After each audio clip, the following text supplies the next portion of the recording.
So when a person experiences a stressful event, the body reacts to it by activating the autonomic nervous system, and more specifically, the sympathetic branch of it. And then what happens is that you increase your heart rate, the heart pumps your blood with more force, and then you also start releasing hormones. And one of these hormones is cortisol, which is known as the stress hormone. And measuring the level of cortisol in your body is the way in which we detect stress, is the gold standard. We can do it like via saliva, or we can do it via drawing some blood. But as you can tell, this is intrusive, and if we are relocating people into the lab and running an experiment, we are trying to see how the environmental conditions are affecting your stress. This is not optimal. We are causing stress by asking the person to give us a saliva or a blood sample. So what we are trying to do is find different ways to detect stress, and one of them is via wearables, which are gotten really popular in the last few decades. So we're trying to find a wearable that can serve as a surrogate for the saliva or this blood measure.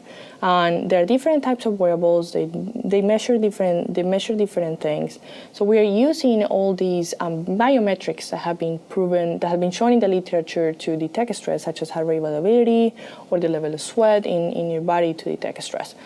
So one of the experiments that we conducted in the lab, and we are currently in the analysis phase, is called a trier-social test, which has been extensively validated in the literature and have shown to create a stress reaction in an individual. And this trier-social test consists of bringing somebody for 2 hours into, we can say, an office environment, a conference room. And then first, the person is going to a baseline where we are going to track your biometric information. We are going to equip a wearable. We're going to track your heart rate, your electrodermal activity, and then we're also going to take some cortisol samples. And then we're going to go into some like the main part of the trier-social test. So first, we go into an anticipation phase. And the judge or the experimenter is going to ask the participant to prepare for a job interview. What is the job that they want? And then start writing down what are the main points they want to talk about or why they should be getting the job. After those 5 minutes, the person goes into a speech phase. So they're going to stand in front of 2 judges. They're going to be stone-faced, and they have to talk for 5 minutes about why they deserve this job.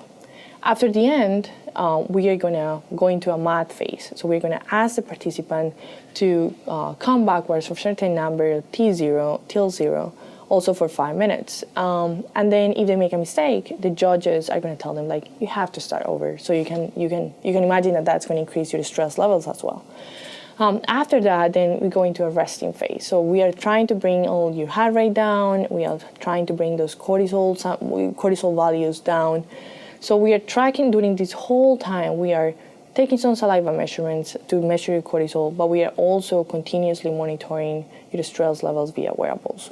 And this is then what we want to do is to try to compare what we are getting with the wearables, what we're getting with the cortisol, and make sure that they can reliably detect these stressful events.